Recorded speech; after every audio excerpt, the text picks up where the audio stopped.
Hi students, welcome to our academy. இன்னைக்கு நம்ம பார்க்க போறது எக்கனாமிக்ஸ்ல ரொம்ப முக்கியமான டாபிக், ரொம்ப இன்ட்ரெஸ்டிங்கான டாபிக், நம்ம வாழ்வியலோட கலந்த டாபிக். ஒரு டாபிக் பார்க்க போறோம். ஃபர்ஸ்ட் எக்கனாமிக்ஸ்னா என்னங்கறத நான் சொல்லிடுறேன், சரிங்களா? அதே மாதிரி எக்கனாமிக்ஸ் நம்ம இம்பார்ட்டன்ட் டாபிக்ஸ் எல்லாமே ஒரு டீடைல்டான வீடியோ. இந்த ஒரு டாபிக் இதை தாண்டி நீங்க வேற எதுவுமே படிக்க வேண்டாம், அந்த அளவுக்கு இந்த ஒரு வீடியோல இருக்கும், சரிங்களா? எல்லா ஃபேக்சுவல் பாயிண்ட், பைலிங்குவல், எல்லா புக் ஃபேக்ட்ஸ் எல்லாமே நம்ம கொடுத்துருவோம், சரிங்களா? பார்க்கலாமா? ஃபர்ஸ்ட் எக்கனாமிக்ஸ் பத்தி பார்க்கும்போது, சோசியல் படிச்சிருந்தீங்கன்னா சின்ன வயசுல நீங்க சோசியல் உங்க சோசியல் டீச்சரோ, அப்படி இல்லைன்னா உங்க சமூக அறிவியல் டீச்சரோ, அப்படி இல்லைன்னா உங்க சமூக அறிவியல் வாத்தியாரோ இருந்திருந்தாங்கன்னா கண்டிப்பா பாதி சமூக அறிவியல் வாத்தியார், ஓகேவா, இன்க்ளூடிங் மீ சொல்லலாம், ஓகேவா? சமூக அறிவியல் வாத்தியார்கள்ல பாதி பேர், ஓகேங்களா, என்ன செய்வாங்க அப்படின்னா மேக்சிமம் வந்து வாமா அப்படின்னு சொல்லிட்டு குட் மார்னிங் ஏதாவது சொல்லிட்டு உட்கார்ந்துருவாங்க. உட்கார்ந்துட்டு பார்வதி, அப்படி இல்லைன்னா லட்சுமி, அப்படி இல்லைன்னா எங்க கிளாஸ்ல நாங்க தான் படிக்கும் போது ஒரு பொண்ணு இருப்பாங்க, முத்துச்செல்வின்னு ஒரு பொண்ணு. முத்துச்செல்வி எந்திரிச்சு வாசிமா அப்படின்னு சொல்லிட்டு அந்த பொண்ணு எந்திரிச்சு வாசிக்கும். எல்லாருக்கும் புரிஞ்சுதாப்பா? சரி, புரிஞ்சுது. ஏதாவது டவுட்னா கேளுங்க. ஏது டவுட் நடத்தலாம், டவுட் கேட்கறது இருக்கு, கேட்கறதுக்கு எதுவும் இல்லை. அவர் படி எந்திரிச்சு போவார். இதுதான் மெஜாரிட்டியான சமூக வாத்தியம் பண்ணுவது. இது கொஞ்சம் நடத்துறவங்களா இருந்தாலும், மெஜாரிட்டி நடத்துறவங்களா இருந்தாலும், அதுலயும் மெஜாரிட்டி ஹிஸ்டரி, அப்படி இல்லைன்னா ஜியோகிராஃபி, அதுதான் சமூக அறிவியல் நம்ம நடத்திருப்பாங்க. சின்ன வயசுல இருந்து 10th வரைக்கும் நம்ம எக்கனாமிக்ஸ் மேல படிக்காதது ஒரு காரணம்னா, அதுக்கு கண்டிப்பா ஆசிரியர்கள், நிறைய ஆசிரியர்கள் காரணமா கூட இருந்திருக்கலாம். எல்லாரையும் குறை சொல்ல. இன்னும் ஒரு சில ஆசிரியர்கள் பார்த்தீங்கன்னா, ஃபார் எக்ஸாம்பிள் எங்க கிளாஸ்ல எங்களுக்கு அப்படியே ஆப்போசிட் இருக்கக்கூடிய செக்ஷன் பி, 10B இருக்கக்கூடிய செக்ஷன்ல இருக்கக்கூடிய சார் பார்த்தீங்கன்னா சூப்பரா நடத்துவார். சமூக அறிவியலை எல்லாமே இன்ட்ரெஸ்டிங்கா சூப்பரா அந்த அளவு கொண்டு போவார். எனக்கு அந்த சார் வரதை நான் சொல்லி வருத்தப்பட்டேன், ஓகேங்களா? அப்போ அதே மாதிரி நிறைய பேருக்கு இந்த வாய்ப்பு கிடைச்சிருக்கு, ஒரு சில பேருக்கு கிடைச்சிருக்கும். அப்படியே வந்திருந்தாலும் சொன்ன ஹிஸ்டரி டேரிங் மட்டும் தான் நடத்துவாங்க, வரல, சரி, நம்மளுடைய பொருளாதாரத்தை நடத்திருக்க மாட்டாங்க. அதனால சின்ன வயசுல இருந்தே ஏனோ நம்ம பொருளாதாரத்தை புரிந்து படிக்காம போயிருப்போம், ஓகேங்களா? Maybe 11th 12th economics group எடுத்திருந்தீங்கன்னா கொஞ்சம் டீடைலா படிச்சிருப்பீங்க, ஏன்னா அது ஒரு சப்ஜெக்டாவே நடத்திருப்பாங்க. அதனால படிக்க வேண்டிய கட்டாயம் எடுத்து நடத்திருப்பாங்க, சரிங்களா? ரைட். அப்போ இன்னைக்கு நம்ம எக்கனாமிக்ஸ் தான் என்னங்கிற பேசிக்கா அதை நம்ம வாழ்வியலோட, நம்ம வாழ்க்கை சம்பந்தப்பட்டமானது, ஓகேங்களா? அதனால நம்ம அதை அப்படியே கலந்து சிம்பிளா படிக்கலாம். எப்பவும் போல கிளாஸ் முடிச்சுட்டு நம்ம கிளாஸோடைய கருத்து எப்படி இருந்தது, ஓகே, எப்படி உங்களுக்கு கிளாரிட்டியா புரிஞ்சதா, ஏதாவது டவுட்ஸ் இருந்தா கூட என்ன பண்ணுங்கன்னா கமெண்ட் செக்ஷன்ல மென்ஷன் பண்ணுங்க, ஓகே? தாராளமா மென்ஷன் பண்ணுங்க, நான் கமெண்ட் ரீப்ளை பண்றேன். அப்படின்னா அடுத்த வீடியோல உங்க டீடைலா நான் சொல்றேன் அந்த டவுட்ஸ், ஓகேவா? பார்க்கலாமா? நீ நம்ம சிலபஸ் இருக்கக்கூடிய எக்கனாமிக்ஸ் சிலபஸ் இருக்கக்கூடிய ஒரு முக்கியமான ஒரு டாபிக்கான சோர்ஸ் ஆஃப் ரெவன்யூ, வருவாய் ஆதாரங்கள், அதை பத்தி நம்ம பார்க்க போறோம், ஓகேங்களா? அப்போ ஒரு கவர்மெண்ட்டுக்கு வருவாய், வருமானம் எப்படி தான் வருது, அதுல இருந்து ஒரு டாபிக் மட்டும் நம்ம பார்க்க போறோம், சரிங்களா? ரைட், பார்க்கலாமா? சரி, அப்போ ஃபர்ஸ்ட் நம்ம எடுத்துக்கலாம் தமிழ்நாட்டு அரசாங்கத்துடைய வருமானம், இந்திய அரசோடைய வருமானம். இந்திய அரசாங்கத்துடைய வருமானம், இந்தியா கூட்டணியின் வருமானம் சொல்லக்கூடாது, சரியா? இந்திய அரசாங்கத்துடைய வருமானம். இப்போ தமிழ்நாட்டுடைய வருமானத்தையும் ஒவ்வொரு வருஷம் பட்ஜெட் போடுறாங்க, பிப்ரவரி மாசம். அந்த பட்ஜெட்லயே சொல்லுவாங்க எவ்வளவு கோடி ரூபாய் வருமானம், எவ்வளவு கோடி செலவு, எவ்வளவு கோடி கடன் சொல்லுவாங்க. நான் ரெண்டு அரசையும் கம்பேர் பண்றேன். ஃபர்ஸ்ட் தமிழ்நாடு ஒரு மாநில அரசு. நான் சொல்றது கரெக்டான நம்பர் கிடையாது, தோராயமான நம்பர். கிட்டத்தட்ட 3 லட்சம் கோடிக்கு மேல தமிழ்நாட்டுடைய ஒரு வருஷத்துடைய வருமானம் யோசிச்சு பாருங்க, ஓகே? அப்போ ஒரு மாநிலம், அந்த மாநிலத்துடைய ஒரு ஆண்டு வருமானம் மட்டும் எவ்வளவாமா? 3 லட்சம் கோடி. அதே இது இந்தியாங்கிறது 28 மாநிலம் அடங்கியது, 8 யூனியன் பிரதேசம் அடங்கியது, அவ்வளவு பெரிய 32 லட்சம் சதுர கிலோமீட்டர் பரப்பளவை கொண்ட இந்தியாவுடைய வருமானம் அப்படின்னு அதை விட 10 மடங்கு மேல, ஓகேங்களா? அதை விட 10 மடங்கு மேல, கிட்டத்தட்ட 35 லட்சம் கோடி. எத்தனை சைவர் வரும் யோசிச்சு பாருங்க. இந்தியாவுடைய ஒரு வருஷத்துடைய வருமானம் எவ்வளவாமா? 35 லட்சம் கோடி. அப்ப எத்தனையோ சைவர் வரும், ரைட்டா? அப்ப இதுதான் ஒரு எக்ஸாம்பிளுக்கு ஒரு தோராயமா தமிழ்நாட்டுடைய வருமானம், இந்தியாவுடைய வருமானம் சொல்லியிருக்கேன். அப்ப இந்த வருமானம் என்னென்ன வழிமுறைகள் இருந்து வருது, அதுல ஒரு வழிமுறையை பத்தி நம்ம டீடைலா பார்க்க போறோம், ஓகேங்களா? ரைட்டா? புரிஞ்சுக்கல? இது சும்மா இதெல்லாம் நோட்ஸ் தேவை, ஜஸ்ட் தெரிஞ்சுக்கோங்க ஒரு ஐடியாக்கு. அப்போ இது இருக்கட்டுமே, இருக்கட்டும், சரிங்களா?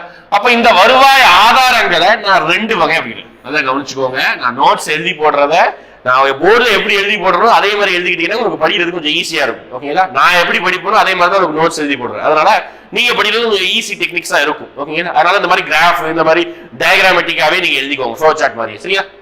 அப்போ ஒரு அரசாங்கம் தான் சொன்னோம்ல, தமிழ்நாடு அரசுக்கு 3 லட்சம் கோடி, இந்திய அரசுக்கு 35 லட்சம் கோடி. அப்போ அந்த வருமானம் எப்படி வருதுன்னா 2 வழிமுறைகள் வருதுன்னு சொல்றேன். ஒண்ணு நான் என்ன சொல்றேன்? வரி வருவாய் அப்படின்னு சொல்றேன். என்ன வருவாய்? வரி வருவாய் அப்படின்னு சொல்றேன். அது இங்கிலீஷ் என்ன சொல்றேன்? டாக்ஸ் ரெவென்யூ அப்படின்னு சொல்றேன் ஒரு வருமானத்தை. ஓகே, டாக்ஸ் மூலமா வரக்கூடிய வருமானத்தை டாக்ஸ் ரெவென்யூ சொல்றேன். இன்னொரு என்ன சொல்றேன், நான் டாக்ஸ் ரெவென்யூ அப்படின்னு சொல்றேன். இன்னொரு வருமானத்தை என்ன சொல்றேன், நான் டாக்ஸ் ரெவென்யூ அப்படின்னா வரி இல்லா வருவாய் அப்படின்னு சொல்றேன். என்னது, வரி இல்லா வருவாய். அப்போ ஒரு வழிமுறைகள்ல வரியிலிருந்து வருமானம் வருது, இன்னொரு வரிமுறையில வரி இல்லாத வழிமுறையில வருமானம் வருது. அப்போ நம்ம இன்னைக்கு பார்க்க போற டாபிக் எல்லாமே இந்த ஒரு டாபிக் மட்டும் தான் பார்க்க போறோம். ஓகே, வரி வருவாயை மட்டும் தான் பார்க்க போறோம். அதனால நம்ம அதை தனியா பேசலாம். இது ஒரு 2 மினிட்ஸ்ல பேசி முடிச்சிடலாம். வரி இல்லாத வருமானம். சரி, இப்போ ஒரு அரசாங்கத்துக்கு வரி மூலமா தான் மெஜாரிட்டி வருமானம் வருது. வரி அல்லாம வேற என்ன வழிமுறைகள் தான் வருமானம் வருது அப்படின்னு நான் சொல்றேன். சரிங்களா, என்ன வழிமுறைகள் தான் வருது அப்படின்னு பாத்தீங்கன்னா, ஃபர்ஸ்ட் மெஜாரிட்டியா வரக்கூடிய வருமானம் PSU உடைய ப்ராஃபிட். என்ன சார் PSU? PSU உடைய ப்ராஃபிட் அப்படின்னா என்ன அப்படின்னா, பொதுத்துறை நிறுவனங்களுடைய லாபம். ஒவ்வொரு அரசாங்கமும் அந்த அரசாங்கத்துக்குனே ஒரு கம்பெனி இருக்கும். கம்பல்சரி ஒரு அரசாங்கத்துக்கு கம்பெனி இருக்கும். ஃபார் எக்ஸாம்பிள் தமிழ்நாடு அரசாங்கம் எடுத்துக்கிட்டீங்கன்னா, தமிழ்நாடு அரசாங்கத்திற்கு எக்கச்சக்கமான கம்பெனி இருக்குது. கவர்மெண்டே அந்த கம்பெனி நடத்தும். காலையில எந்திரிச்சு குடிக்கக்கூடிய டீல இருந்து நம்ம வெளியே போறதுல இருந்து நைட்டு என்னென்ன விஷயமெல்லாம் ஓகே நம்ம வாழ்க்கையில பயன்படுத்தக்கூடிய எல்லா பொருட்களும் தமிழ்நாட்டுடைய நிறுவனத்துடைய பங்குகள் இருக்குது. ஓகே, அப்படி என்ன கம்பெனி, காலையில எந்திரிச்சு குடிப்போம், டீ குடிப்போம். அப்ப அதுக்கு என்ன யூஸ் பண்றோம், பால் யூஸ் பண்றோம். அப்போ பால் தமிழ்நாடு அரசு யூஸ் பண்ணது ஒரு கம்பெனி, என்னது, ஆவின் கம்பெனி. அது ஒரு பொதுத்துறை நிறுவனமா, அதுல இருந்து வரக்கூடிய ப்ராஃபிட். வெளியே போனீங்கன்னா பஸ் பிடிச்சு போறீங்க, TNSTC பஸ், கண்டிப்பா அது ஒரு தமிழ்நாடு அரசாங்கத்துடைய ஒரு கம்பெனி. நைட்டு தூங்கும் போது ஃபேன் போட்டு தூங்குறோம், கரண்ட் பில் வருது, ஏசி போட்டு தூங்குறோம், கரண்ட் பில் வருது. நான் இப்ப வீடியோ ரெக்கார்ட் பண்றேன், லைட் எரியுது, ஃபேன் எரியுது, பக்கத்துல ஒரு பையன் வந்து மொபைல் யூஸ் பண்ணிட்டு இருக்காரு, சார்ஜர். அப்ப எல்லாமே கரண்ட் தான். ஓகேங்களா, அப்ப மின்சாரம் TNEB. ஓகே, அது கூட என்னதுதான், இந்த மாதிரி இந்திய அரசாங்கத்துக்கு IRCTC, அப்புறம் பெல்லு, இஸ்ரோ, இந்த மாதிரி எவ்வளவோ பொதுத்துறை நிறுவனங்கள் இருக்கு. அந்த பொதுத்துறை நிறுவனங்களுடைய லாபம், பேங்க்ஸுக்கு எக்கச்சக்கமா பேங்க்ஸ் இருக்குது. IOB bank, state bank, Indian bank, Canara bank, இந்த பேங்குகளுடைய லாபம். அதுதான் பொதுத்துறை நிறுவனங்களுடைய லாபம் ஒரு கவர்மெண்ட்டுக்கு நான் டாக்ஸ் ரெவென்யூ. இது அல்லாம ஃபீஸ், ஃபைன் சொல்லலாம். என்ன சார் ஃபீஸ்? ஃபீஸ் அப்படி எடுத்துக்கிட்டீங்கன்னா எல்லாத்துக்கும் அது ஒரு நிறுவனத்திற்கான ஃபீஸா எடுத்துக்கலாம். ஒரு கல்லூரிக்கான ஃபீஸ், ஓகே, கல்வி கட்டணத்துக்கான ஃபீஸ், ஓகேங்களா. அப்படி இல்லைன்னா நீங்க தாலுகா ஆபீஸ்ல போயிட்டு வருமான சான்றிதழ், OBC சான்றிதழ், இருப்பிட சான்றிதழ், எத்தனையோ சான்றிதழ்களுக்கு 60-70 ரூபாயா கொடுத்துருப்பீங்களா. இது எல்லாமே கட்டணம், ஃபீஸ். ஓகேங்களா, நீங்க ஏதாவது தப்பு பண்ணிருந்தீங்கன்னா உங்களுக்கு தண்டனை கொடுப்பதற்காக என்ன பெரிய தப்பு, ஹெல்மெட் போடாம போனா சார் 1000 ரூபாய் ஃபைன் போட்டாங்க. லைசன்ஸ் தான் போய் போனா சார் 10,000 ரூபாயா? ஆமா, தெரியல, 10,000 ரூபாய் இருக்கலாம். ஓகே, 10,000 ரூபாய். அப்ப இதுக்கு மட்டும் பைக் மட்டும் இல்ல, தப்பு பண்ணா அதுக்குரிய அபராதம் கிட்ட சொல்லுவாங்க. அப்போ ஃபைன், இதுவும் நிறைய, இது எல்லாமே அரசாங்கத்துக்கு வருமானம். அப்போ கட்டணம், ஃபைன். இதை தாண்டி வேற என்ன சார் இருக்கும் அப்படி பாத்தீங்கன்னா, லோன்ஸ் சொல்லலாம். ஓகேங்களா, அதாவது அந்த வருஷத்துல வெளிநாட்டுல இருந்தோ உள்நாட்டுக்குள்ளேயோ கடன் வாங்கியிருந்தா, வெளிநாட்டுல இருந்தோ உள்நாட்டுக்குள்ளேயோ கடன் வாங்கியிருந்தா அது கூட அந்த வருஷத்திற்கான வருமானம். திருப்பி பே பண்ண போறோம், அது வேற விஷயம். ஆனா அது அந்த வருஷத்திற்கான வருமானம். அதனால லோன். ஓகேங்களா, ஆல்ரெடி நம்ம பல நாடுகளுக்கு கடன் கொடுத்திருக்கோம், அந்த கடனுக்கான வட்டி, இன்டரஸ்ட். ஓகே, ஆல்ரெடி நம்ம பல நாடுகளுக்கு வட்டி கடன் கொடுத்திருக்கோம், அந்த கடனுக்கான வட்டி. இது எல்லாமே, இதெல்லாம் எக்ஸ்ட்ரா கொஞ்சம் நிறைய வரும், சின்ன சின்ன விஷயங்கள் நிறைய வரும். இது எல்லாமே நான் டாக்ஸ் ரெவென்யூ அப்படின்னு சொல்றோம். ஓகேங்களா, வரி அல்லாத வருமானம். இதை பத்தி நம்ம பார்க்க போறது கிடையாது. ஓகேங்களா, இது ஒண்ணு என்னன்னு சொல்லி பார்த்தா போதும்.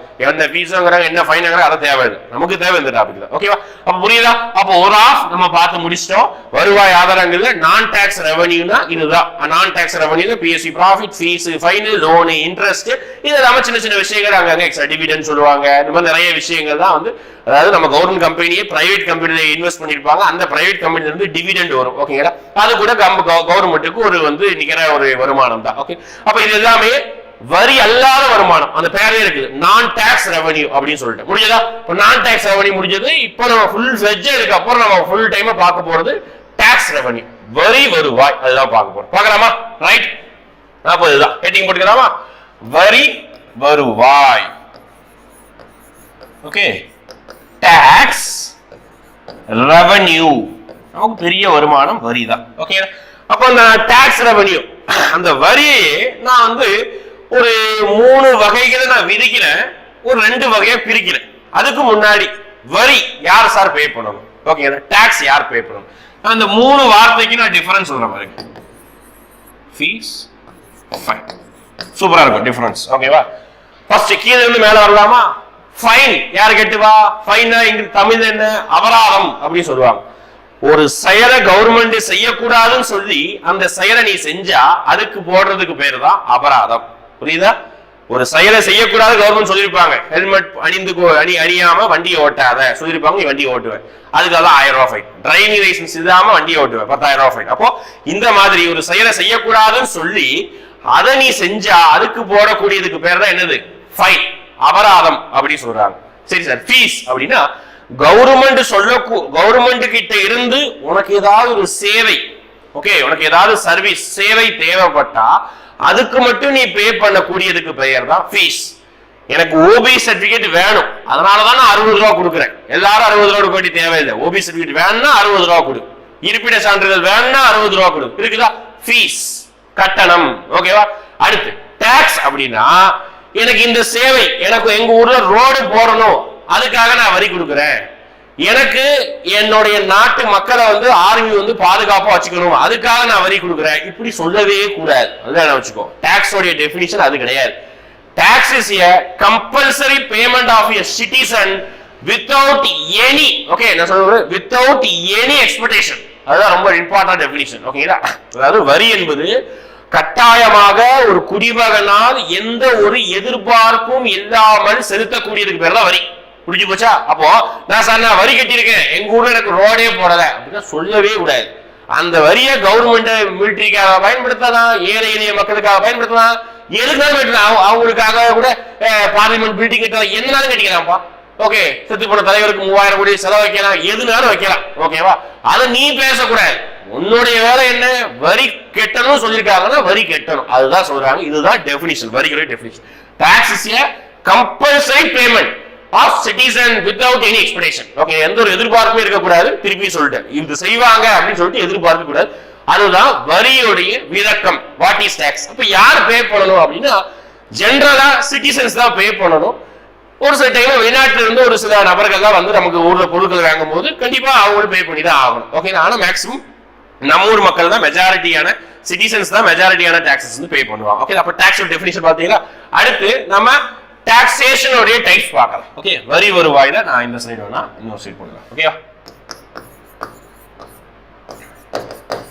டாக்ஸேஷன், ஓகேவா? அதாவது வரி விதிப்பின் வகைகள். ஓகேவா? வரியை எந்தெந்த வழிமுறைகள்ல விதிக்கலாம் அதுக்குன்னு ஒரு 3 டைப்ஸ் இருக்கு. மொத்தம் 3 டைப்ஸ் இருக்குப்பா. வரி விதிப்பின் வகைகள் என்னதான் பார்க்கலாமா? ஃபர்ஸ்ட் நான் 3ஐயும் எழுதி போட்டுறேன், நான் விளக்கம் சொல்லிடுவேன், நீங்க எழுதிக்கணும். ஓகேங்களா? ஃபர்ஸ்ட் என்ன வரி விதிப்பின் வகைகள்? ப்ராக்ரசிவ் அப்படின்னு சொல்றாங்க. ஓகேவா? Progressive taxation. ஓகேங்களா? அதாவது தமிழ் என்ன சொல்லுவாங்க அப்படின்னு பாத்தீங்கன்னா வளர் வீத வரி விதிப்பு அப்படி சொல்றாங்க. வளர் வீத வரி விதிப்பு. அடுத்து வளர் வீத அப்படிங்கிற வார்த்தை இருந்தாலும் என்ன இருக்கணும்? ஆப்போசிட்ல தேய்வு வீத வரி விதிப்பு. தேய்வு வீத வரி விதிப்பு. ஓகேவா? தேய்வு வீத அப்படின்னா opposite, progressive opposite regressive. Regressive taxation. அடுத்து மூணாவது, ஆக்சுவலா இதுதான் நான் ஃபர்ஸ்டே எழுதி போட்டிருக்கணும், இது புரிதலுக்காக எழுதி போட்டுறேன். இப்போ ப்ரொபோஷனல். ப்ரொபோஷனல் டாக்ஸேஷன் அதாவது தமிழ்ல விகிதாச்சார வரி விதிப்பு. விகிதாச்சார வரி விதிப்பு. புரியுதுங்களா? 3 வகை இருக்குப்பா. வரிய விதிக்கிறதுலே 3 வகை. வரி நிறைய வகை இருக்குது. ஓகேங்களா? ஆனா வரிய விதிக்கிறதுலேயே 3 வகை. Progressive taxation, regressive taxation, proportional taxation. ஓகேவா? 3 இருக்குது. நம்ம 3 வரிசையா பார்க்கலாம். ஃபர்ஸ்ட் நான் ப்ரொபோஷனல் சொல்லி முடிக்கிறேன். ஓகேவா? இது கீழே எழுதிக்கணும். ஒரு 2 லைன் ஒரு லைன் போதும். ஓகே, ப்ரொபோஷனல் டாக்ஸேஷன் அப்படின்னா ஃபர்ஸ்ட் கவனி, அப்புறம் எழுதிக்கோ. ஓகேவா? என்ன சொல்றேன் அப்படி? ப்ரொபோஷனல் டாக்ஸேஷன் அப்படின்னா இவன் 3 பேர் சொல்றேன். ஓகேங்களா? குப்புசாமி, முனுசாமி, ராமசாமி. ஓகே, குப்புசாமி, முனுசாமி, ராமசாமி. குப்புசாமி என்ன பண்றாரு? வருஷத்துக்கு 2 லட்சம் சம்பாதிக்கிறாரு. முனுசாமி என்ன பண்றாரு? வருஷத்துக்கு 15 லட்சம் சம்பாதிக்கிறாரு. இவர் 2 லட்சம், இவர் 3 லட்சம், இவர் வருஷத்துக்கு 15 லட்சம் சம்பாதிக்கிறாரு. முனுசாமி என்ன பண்றாரு அப்படின்னு பாத்தீங்கன்னா சம்பாதிக்கவே இல்லை. அதை கவனிச்சுக்கோ. 3 பேரும் 3 விதமா அதாவது ஒருத்தர் கம்மியா சம்பாதிக்கிறாரு, ஒருத்தர் அதிகமா சம்பாதிக்கிறாரு, ஒருத்தர் சம்பாதிக்கவே இல்லை. அப்போ நான் இந்த 3 பேரையும் பாரபட்சம் எதுவுமே பார்க்காம 3 பேருக்கும் சரியான ஒரே மாதிரியான வரி போடுறேன் பாத்தீங்களா, அதுக்கு பேரு தான் ப்ரொபோஷனல் டாக்ஸேஷன். புரியுதா? 3 பேருக்கும் ஒரே மாதிரியான வரி, அதாவது வருமானத்தை கணக்கிடாமல் 3 பேருக்கும் சரிசமமான வரியை விதிக்கிறேன் பாத்தீங்களா, அதுக்கு பேரு தான் ப்ரொபோஷனல் டாக்ஸேஷன், விகிதாச்சார வரி விதிப்பு. அதாவது அதிகமா சம்பாதிக்கிறாங்க, குறைவா சம்பாதிக்கிறாங்கிற கவுண்டிங் தேவையில்லை.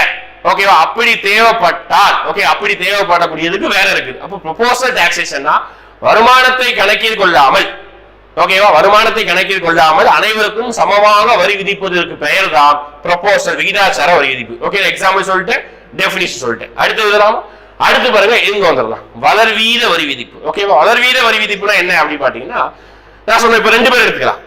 ஒருத்தர் வருஷத்துக்கு 3 பேர் எடுத்துக்கலாமே, அவரே மாதிரி குப்புசாமி, முனுசாமி, ராமசாமி எடுத்துக்கலாம். சரிங்களா? ஒருத்தர் 3 லட்சம் சம்பாதிக்கிறாரு வருஷத்துக்கு, ஒருத்தர் 15 லட்சம் சம்பாதிக்கிறாரு, ஒருத்தர் சம்பாதிக்கவே இல்லை. அப்படின்னா கம்மியா சம்பாதிக்கிறவனுக்கு கம்மியான வரி, 3 லட்சம் தான் சம்பாதிக்கிறாரு, அப்ப கம்மியா வரி போடு. இவன் 15 லட்சம் சம்பாதிக்கிறான் ராமசாமி, ஓகேவா, அப்போ அவனுக்கு அதிகமா வரி போடு. நடுவில் 15 லட்சம் சம்பாதிக்கிறான் வருஷத்துக்கு, அவனுக்கு அதிகமா வரி போடு.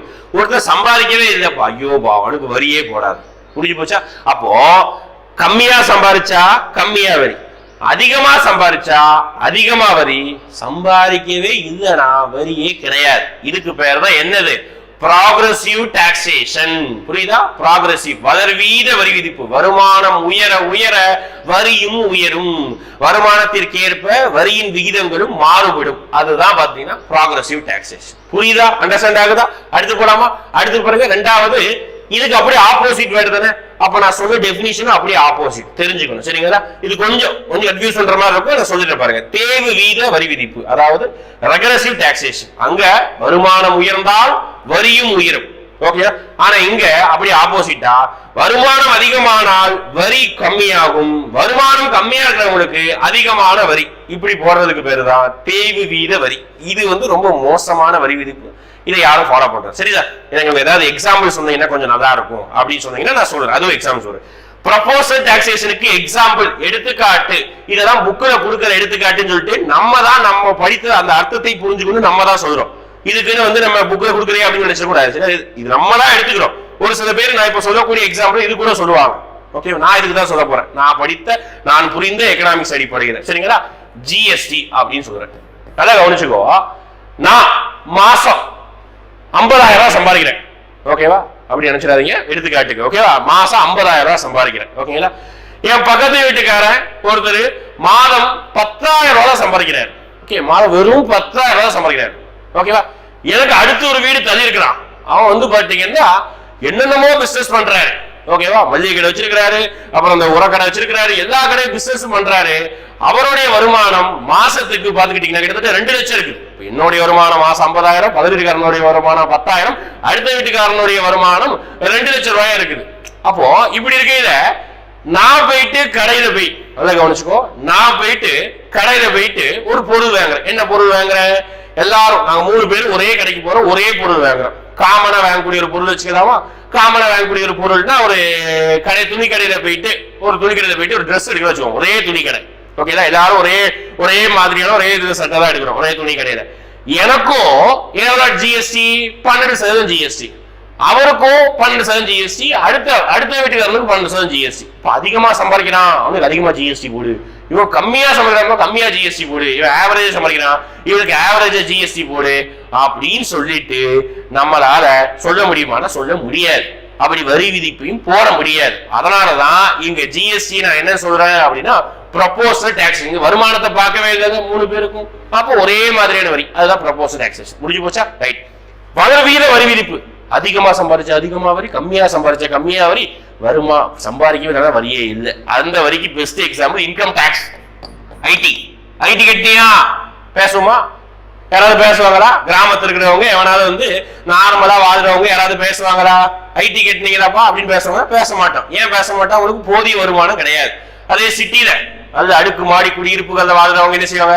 அந்த வருஷம் ஐடி கட்டுறது நிறைய குளறுபடி இருக்கப்பா, நிறைய எக்ஸம்ஷன் வாங்க முடியல. பேசுவோமா இல்லையா? ஏன் பேசுறோம்? ஏன்னா அவனுக்கு அதிகமான வருமானம். புரிஞ்சு போச்சா? அப்ப அதிகமா சம்பாரிச்சா அதிகமான வரி. இதே பணக்காரங்க என்ன செய்வாங்க, ஐடி கட்டுறது விலக்கு கேட்பாங்க. அப்ப அந்த அளவுக்கு அவங்க கிட்ட வந்து வரி கட்டுறதுக்கே கேட்கறாங்கன்னா இந்த அளவுக்கு அவங்களுக்கு வரி போடுவாங்கன்னு யோசிச்சு பாருங்க. அப்ப அதான் அதிகமா சம்பாரிச்சா அதிகமான வரி, கம்மியான சம்பாரிச்ச வரி. சம்பாதிக்கிறதுனா வரியே கிடையாது. பெஸ்ட் எக்ஸாம்பிள் வரி விதிப்புக்கு இன்கம் டாக்ஸ், வருமான வரி. ஓகே, தேய்வு வீத வரி விதிப்புக்கு நமக்கு எடுத்துக்காட்டு சொல்ல முடியாது இந்தியாவில். நான் தான் சொன்னோம்ல, ஒரு சில எக்கனாமிக்ஸ் என்ன சொல்லுவாங்கன்னா ஜிஎஸ்டி தூக்கிட்டு கொண்டு போய் தேய்வு வீத வரி விதிப்பு போடுவாங்க. எப்படி அவங்க எப்படி கருத்து எடுத்துக்குவாங்கன்னா, சரி அதிகமா சம்பாதிக்கிறான், இவனுக்கு போய் கம்மியா ஜிஎஸ்டி போடுறீங்க, இவன் சம்பாதிக்கவே இல்லை, இவனுக்கு அந்த ஜிஎஸ்டி பார்க்கும்போது அதிகமா தெரியும் அப்படின்னு சொல்லுவாங்க. அந்த கருத்து நான் எடுத்துக்கிறேன். சரிங்களா, நான் அதை எடுத்துக்கிறேன். நான் எதை பண்றேன் அப்படின்னா ப்ரொபோஸ் டாக்ஸேஷன் ஜிஎஸ்டி போடுறேன். ஓகே, தேய்வீத வரி விதிப்புக்கு இந்தியாவுல பெருமான வரிகள் கிடையாது. ஓகே, அதை புரிஞ்சுக்கணும். ஓகேவா, அடுத்து போலாமா? அடுத்து டாக்ஸ் நல்லா கவனிச்சுக்கோ. ரெண்டாவது டாக்ஸ்னா என்ன, ஃபைனா என்ன, ஃபீஸ்னா என்ன பார்த்து முடிச்சிட்டோம். ஓகேவா, அடுத்து சோர்ஸ் ஆஃப் ரெவென்யூ பார்த்து முடிச்சிட்டோம். டைப்ஸ் ஆஃப் டாக்ஸேஷன் பார்த்து முடிச்சிட்டோம். எப்படி கேட்கலாம், டைப்ஸ் எவ்வளவு கேட்கலாம், ஒவ்வொரு டைப் என்ன கேட்கலாம், டெஃபினிஷன் கேட்கலாம். ஓகேவா, எக்ஸாம்ல கேட்க மாட்டாங்க, டெஃபினிஷன் கேட்கலாம். அடுத்து நம்ம பார்க்க போறது டாக்ஸ், அதை பத்தி பார்க்க போறோம். ஓகேவா, இருங்க இது நம்ம எடுத்துடலாம், இதை கொண்டு போயிடலாம். இப்போ டாக்ஸை பத்தி பார்க்க போறோம். அப்ப டாக்ஸ ஜெனரலா 2 டைப்ஸா பிரிக்கலாம். ஓகேவா, இத கவனிச்சுக்கோங்க. டாக்ஸ வந்து ஜெனரலா 2 டைப்ஸா ஸ்ப்ளிட் பண்ணலாம். ஓகேவா, நான் இப்படி ஸ்ப்ளிட் பண்றேன், நல்லா கவனிங்க. ஐயோ, டாக்ஸ வந்து நான் பொதுவா இல்ல, மேக்ஸிமம் எல்லா இடங்களையும் 2 வகையா பிரிக்கிறாங்க. நான் ஒவ்வொரு வகையும் நான் அப்புறம் சொல்றேன். ஃபர்ஸ்ட் என்ன சொல்றேன், நேர்முக வரி அப்படின்னு சொல்றேன். ஃபர்ஸ்ட் வரி என்ன, நேர்முக வரி. அடுத்த வரிமுறை என்ன, மறைமுக வரி. ஓகேவா, 2 வரி வகை. ஃபர்ஸ்ட் நேர்முக வரி, இன்னொரு என்னது, மறைமுக வரி. இங்கிலீஷ்ல என்ன சொல்றேன், direct tax. Direct tax, indirect tax. ஓகேவா, direct tax, indirect tax. First என்ன சார், நான் டெஃபினிஷன் சொல்லிட்டு அதுக்கப்புறம் எக்ஸாம்பிள் பார்க்கலாம். ஓகே, டைரக்ட் டாக்ஸ்னா என்ன ஃபர்ஸ்ட் அதை தெரிஞ்சுக்கணும், நல்லா கவனிச்சுக்கோ. டாக்ஸ்ங்கிற விஷயம் யாருக்கிட்ட யார் பே பண்ணுவா அப்படின்னா, ஒரு சிட்டிசன் ஒரு கவர்மெண்ட்டுக்கு பே பண்ணுவோம். இதுதான், இதை நீ கிளாரிஃபை பண்ணிக்கணும். அப்போ டெஃபினிஷன் சொல்லிட்டோம், citizen compulsory payment to government without any expectation சொல்லிட்டோமா. அப்போ டாக்ஸ்ங்கிறது ஒரு சிட்டிசனுக்கும் ஒரு கவர்மெண்ட்டுக்கும் நடக்கக்கூடிய கம்யூனிகேஷன். ஓகேவா, அப்ப இந்த கம்யூனிகேஷன்ல மிடில் மேன், இடைத்தரகர்கள் அப்படின்னு ஞாபகம் வச்சுக்கோ. நடுவுல எவனால ஒருத்தனோ 2 பேரோ 3 பேரோ இருந்தாங்கன்னா அதுக்கு பேரு இன்டைரக்ட் டாக்ஸ். ஒரு சிட்டிசனோ ஒரு நிறுவனமோ ஒரு தனி நபரோ யாரோ டைரக்டா கவர்மெண்ட்டுக்கு ரூபாய வரியா பே பண்ணிட்டாங்கன்னா அதுக்கு பேரு நேர்முக வரி. ஓகேவா, அதே இது சிட்டிசனோ ஒரு தனி நபரோ டைரக்ட் இல்லாம இன்டைரக்டா என்ன மீனிங், இடைத்தரகர்கள் பாருங்க, அவன் மூலமா வரி போய் சேர்ந்தா அதுக்கு பேரு இன்டைரக்ட் டாக்ஸ். அவ்வளவுதான், சிம்பிளா சொன்னா. நேரா வரியை கொண்டு போய் கட்டினா நேர்முக வரி, மறைமுகமா இன்னொருத்தன் கொடுத்து கொண்டு போய் சேர்ந்தா அதுக்கு பேரு மறைமுக வரி. முடிஞ்சு போச்சு.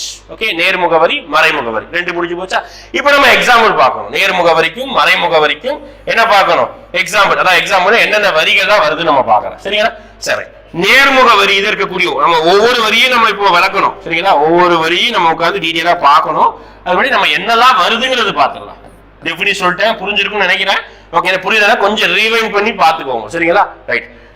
நேர்முக வரி, இப்ப நேர்முக வரிக்கு நான் சொல்லிட்டேன், ஒரு நபரோ ஒரு நிறுவனமோ டைரக்டா கவர்மெண்ட் பே பண்ண நேர்முக வரி. அப்படி இருக்கக்கூடிய வரி தான் என்னது, வருமான வரி. என்ன வரி, வருமான வரி. நேரா கவர்மெண்ட்டுக்கு பே பண்ணா இன்கம் டாக்ஸ். நான் சம்பாதிக்கிறேன் சொன்னா 50,000 எடுத்துக்காட்டுக்காக, திருப்பி சொல்றேன் எடுத்துக்காட்டுக்கு தான். ஓகேவா, 50,000 எடுத்துக்காட்டுக்காக நான் சம்பாதிக்கிறேன்.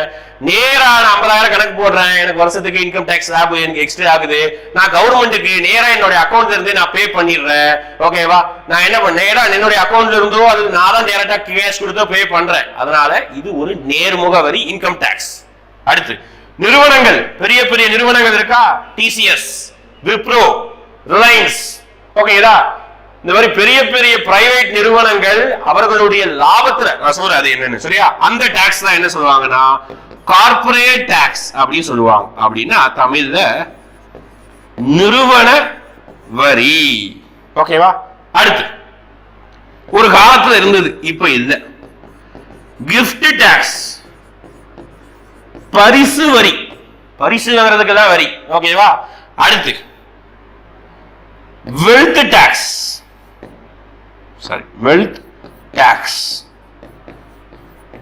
சொத்து வரி. அடுத்து என்னப்பா? வெல்த் டாக்ஸ், சொத்து வரி. ஓகேங்களா? இது இல்லாம capital gain tax, security transaction tax சொல்லுவாங்க வேற வழிமுறைகள். ஓகேங்களா?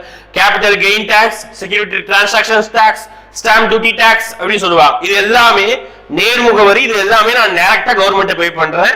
இதுல நான் என்ன பண்றேன் அப்படின்னா உங்களுக்கு இன்கம் டாக்ஸையும் கார்பரேட் டாக்ஸையும் சொல்லிடுவேன் என்னன்னு. இந்த ரெண்டும் நான் டீடைலா சொல்றேன், பாயிண்ட்ஸ் நிறைய இருக்குது. இந்த ரெண்டு நான் இப்பவே என்னன்னு சொல்லிடுறேன். சரிங்களா? பாருங்க, கிஃப்ட் டாக்ஸ் அப்படின்னா பரிசு வரி அப்படின்னு சொல்லிட்டு ஒன்ஸ் அப்பான் எ டைம் இருந்தது. ஓகேங்களா? இப்போ அதை கேன்சல் பண்ணிட்டாங்க. ஓகேங்களா? ஏன் அப்படின்னா அது நிறைய குளறுபடிகள் இருந்ததுனால அதை கேன்சல் பண்ணிட்டாங்க. கிஃப்ட் டாக்ஸ் கேன்சல் பண்ணி என்ன கிஃப்ட் டாக்ஸ் சார், கிஃப்ட் கொடுத்ததுக்கு தான் வரி போடணுமா? ஆமாப்பா வரி போடுறாங்க. ஒரு காலத்துல வரி போட்டாங்க. என்ன கிஃப்ட் சார் அப்படின்னா பரிசு தான். ஓகே, என்ன பரிசு கிஃப்டா வாங்கினாலும் அதுக்கு வரி கட்டாயமாக ஒரு காலத்துல இருந்தது. இதுல இருந்து எதுக்கெல்லாம் விலக்கு அளிக்கப்பட்டது? சார் வரினா நான் கல்யாணம் பண்ணி வச்சிருக்கேன் சார், கல்யாணத்துக்கு ஏதாவது எனக்கு கிஃப்ட் கொடுப்பாங்க, அதுக்கெல்லாம் கூட நான் வரி கட்டணுமா அப்படின்னா அதெல்லாம் எக்ஸம்ஷன். ஓகே, கல்யாணம் ஒரு ஃபங்க்ஷன் நடத்தக்கூடியது டைம்ல வரக்கூடிய கிஃப்ட், உன்னுடைய ரிலேட்டிவ்ஸ் கொடுக்கக்கூடிய கிஃப்ட், இதுல இருந்ததான் உனக்கு எக்ஸப்ஷன். ஓகேவா? அதுக்குதான் நீ வரி பே பண்ண தேவையில்லை. இது அல்லாம மீதி சிச்சுவேஷன் இருக்கும்ல, அந்த மாதிரி விஷயங்கள்ல நீ கிஃப்டா உனக்கு கிடைக்கிற பட்சத்துல அதான் இப்ப ஏதாவது நீங்க என்ன பண்றீங்க, குழுக்கள் முறையில உங்களுக்கு 10 லட்ச ரூபாய் மதிப்புள்ள கார் விழுந்துட்டு கிடைக்காது, சொல்லிக்குவாங்க. அப்படிலாம் கிடைச்சிட்டுனா அதுக்கு நீங்க டாக்ஸ் பே பண்ணணும். அந்த மாதிரி விஷயம் தான் கிஃப்ட் டாக்ஸ் சொன்னாங்க. நிறைய அதான் குளறுபடி இருந்ததுனால அதை கேன்சல் பண்ணாங்க. கிஃப்ட் பரிசு வரி முடிஞ்சு போச்சு. அடுத்து வெல்த் டாக்ஸ். என்னது வெல்த் டாக்ஸ்? வெல்த் அப்படின்னா என்ன அப்படின்னு பாத்தீங்கன்னா சொத்து வரி. ஓகே, இது வேற மாதிரியான வழிமுறைகளை சென்ட்ரல் கவர்மெண்ட் போற மாதிரி இருந்தது. இப்போ அதை மாத்தி மாடிஃபை பண்ணிட்டு நம்மளுடைய கார்பரேஷன், நகராட்சி, மாநகராட்சிக்கு போற மாதிரி இருக்குது. நீங்க சிட்டில வாழ்ந்துருந்தீங்கன்னா தெரியும், 1 மாடி 2 மாடி பில்டிங் இருந்ததுன்னா கண்டிப்பா இப்ப பாருங்க, இப்ப நான் வீடியோ எடுக்கக்கூடிய பில்டிங்கே பாத்தீங்கன்னா நம்மளோட ஹெட் குவார்டர்ஸ் பில்டிங் தான். இப்ப இந்த பில்டிங்ல பாத்தீங்கன்னா இந்த பில்டிங் ஒரு 3 மாடி பில்டிங். அப்ப இந்த 3 மாடி பில்டிங்காக இதோட அளவு, இதோடைய எவ்வளவு ஸ்கொயர் ஃபீட் இருக்குது, இதெல்லாம் கணக்கு வச்சு ஒவ்வொரு இடமும் நாங்க என்ன பண்றோம், கார்பரேஷனுக்கு வெல்த் டாக்ஸ், சொத்து வரி பே பண்றோம். அப்போ இந்த மாதிரி சிட்டியில இருக்கக்கூடிய இதுங்கள்ல சொத்து வரி பே பண்றாங்க டைரக்டா. நாங்களாம் பில்டிங்னா நாங்களே கார்பரேஷன் பே பண்ணிடுறோம். ஓகே, சொத்து வரி, இதுதான் சொத்து வரி. இது யாருக்கு கூட கார்பரேஷன், அதான் நாங்க மாநகராட்சி நகராட்சிக்கு போவோம். ஓகே, இது என்ன sir? Capital gain tax, security transaction tax அப்படின்னு பாத்தீங்கன்னா, கேபிட்டல் கெயின் டாக்ஸ் அப்படின்னா என்ன அப்படின்னு பாத்தீங்கன்னா மூலதன ஆக்க வரி அப்படின்னு சொல்லுவாங்க. ஒரு பெரிய இன்வெஸ்ட்மெண்ட் எனக்கு கிடைச்சிருக்குது அப்படின்னா அதுக்கு நான் வரி பே பண்ணணும். அப்படின்னா செக்யூரிட்டிஸ்னா ஷேர் மார்க்கெட்ல இன்வெஸ்ட் பண்ணிருப்போம்ல, நிறைய என்ன சொல்றது, ஷேர் மார்க்கெட்ல இன்வெஸ்ட் பண்ணிருக்கக்கூடிய ஷேர்ஸோ அப்படின்னா பாண்டோ வெஞ்சர்ஸோ நிறைய சொல்லுவாங்க. அது டேர்ம்ஸ் தான். ஓகேங்களா? அதெல்லாம் நான் சேல் பண்றேன்னு வச்சுக்கோங்க. ஓகே, ஃபார் எக்ஸாம்பிள் இப்போ என்கிட்ட நல்ல ஒரு வெல்த்தி ஸ்டாக் இருக்கு வச்சுக்கோங்க. ஃபார் எக்ஸாம்பிள் டாடா கம்பெனி இருக்குது. டாடா கம்பெனியுடைய ஸ்டாக், அந்த பெரிய ஸ்டாக் இருக்குது, அதுவே ஒரு 100 ஸ்டாக் இருக்குது, ஒரு 20 லட்சம் 30 லட்சம் மதிப்பு இருக்குது. நான் அந்த ஸ்டாக் இன்னொருத்தர்கிட்ட விற்கிறேன் அப்படின்னா அதுக்கு டாக்ஸ் போடுவாங்க. அதுதான் கேபிட்டல் கெயின் டாக்ஸ், அப்படியே செக்யூரிட்டி டிரான்சாக்ஷன் டாக்ஸ் சொல்லுவாங்க. ஓகேங்களா? இதெல்லாம் டைரக்டா சென்ட்ரல் கவர்மெண்ட் பே பண்ணா அதெல்லாம் ரொம்ப கம்மியானது தான். ஓகேங்களா? இதுதான் இது. இந்த 2 டாக்ஸ் நான் டீடைலா உங்களுக்கு நான் என்ன நடத்ததான் போறேன். சரிங்களா? ரைட். இப்ப நேர்முக வரி முடிஞ்சது. மறைமுக வரினா நான் சொன்ன மாதிரிதான், நான் ஒருத்தர்கிட்ட இருந்து இன்னொருத்தர்கிட்ட கொடுப்பாரு, இன்னொருத்தர் டேரக்டா கவர்மெண்ட் பே பண்ணுவாரு. அப்படின்னா அவர் இன்னொருத்தர் கொடுப்பாரு, அவர் இன்னொருத்தர் கொடுப்பாரு, அவர் தான் கவர்மெண்ட் பே பண்ணுவாரு. இப்படி மாறி மாறி போனா அதுக்கு பேரு மறைமுக வரி, இன்டைரக்ட் டாக்ஸ். அது என்னதான் பார்க்கலாமா? எடுத்துக்காட்டுக்காக ஒரு 4-5 வரி பார்க்கலாமா? ஒண்ணு ரொம்ப ஃபேமஸ் ஆனது, நம்ம இப்ப அதிகமா எல்லா மறைமுக வரி இதுதான் பண்ணிட்டு இருக்கிறோம். என்ன அப்படின்னு பாத்தீங்கன்னா ஜி எழுதும் போது எல்லாருமே கண்டுபிடிச்சிருப்பீங்க, என்னதுதான்? ஜிஎஸ்டி, சரக்கு மற்றும் சேவை வரி. ஓகேங்களா? அடுத்து பாத்தீங்கன்னா excise duty. Excise duty Tamil என்ன சொல்லுவாங்கன்னா வித்தியாசமா இருக்கும், கலால் வரி அப்படின்னு சொல்லுவாங்க. எக்ஸைஸ் டியூட்டி, கலால் வரி. அப்புறம் பாத்தீங்கன்னா சேல்ஸ் டாக்ஸ். சேல்ஸ் டாக்ஸ் இங்கிலீஷ்ல இன்னொரு பேர் கூட இருக்குது, வாட் அப்படின்னு சொல்லுவாங்க. விற்பனை வரி அப்படின்னா மதிப்பு கூட்டு வரி. எல்லாமே நம்ம தனித்தனியா பார்க்கலாம். ஓகே, விற்பனை வரி அப்படின்னா மதிப்பு கூட்டு வரி, சேல்ஸ் டாக்ஸ். அதுக்கப்புறம் பாத்தீங்கன்னா கஸ்டம் டியூட்டி. தமிழ்ல எழுதி போடுறேன்னு நினைக்காத, நான் சொல்றேன், அதை தாண்டி நான் திருப்பி டீடைல் நடத்துவேன், அதனால எழுதி போடுறேன். சரிங்களா? கஸ்டம் டியூட்டி அதாவது இறக்குமதி வரி அப்படின்னு சொல்லுவாங்க. ஓகேங்களா? இதுதான் வேட். அப்படி இல்லாம செஸ் அப்படின்னு சொல்லுவாங்க, கூடுதல் வரி அப்படின்னு சொல்லிட்டு இன்னொன்னு போட்டுருப்பாங்க. சரிங்களா? ரைட்டா? இதுதான் excise duty, sales tax, VAT. ஓகேங்களா? இது எல்லாமே இன்னும் நிறைய மறைமுக வரி, எக்ஸூரி டாக்ஸ். ஓகேங்களா? இதெல்லாம் வரும், நம்ம பார்க்கலாம். ஃபர்ஸ்ட் இதெல்லாம் டீடைலா பார்க்கலாம். இதுல நான் இந்த செட்டும் பாருங்க, மார்க் பண்ணிடுறேன். இந்த 3 4 இந்த ரெண்டையும் டீடைல் நடத்திடுறேன். லாஸ்டா நம்ம ரொம்ப டீடைல்டா ஜிஎஸ்டியை பார்க்கணும். ஏன்னா சிலபஸ் தனியாவே ஒரு வார்த்தை கொடுத்துருக்காங்க ஜிஎஸ்டி. ஆனா நம்ம ரொம்ப டீடைலா ஜிஎஸ்டியை பார்க்கணும். அதுக்கு முன்னாடி நம்ம இந்த 4ஐயும் இந்த 2ஐயும் நம்ம என்ன செய்யணும், கம்பல்சரி நம்ம என்ன பண்ணணும் அப்படின்னா கண்டிப்பா கொண்டு வரணும். ஓகேயா, இன்டைரக்ட் டாக்ஸ் முறைமை குறி. ஓகேயா, பார்க்கலாமா? இப்போ இந்த வரி இந்த வரி இந்த வரி இந்த வரி இந்த வரி பார்க்கலாம். ஓகேயா.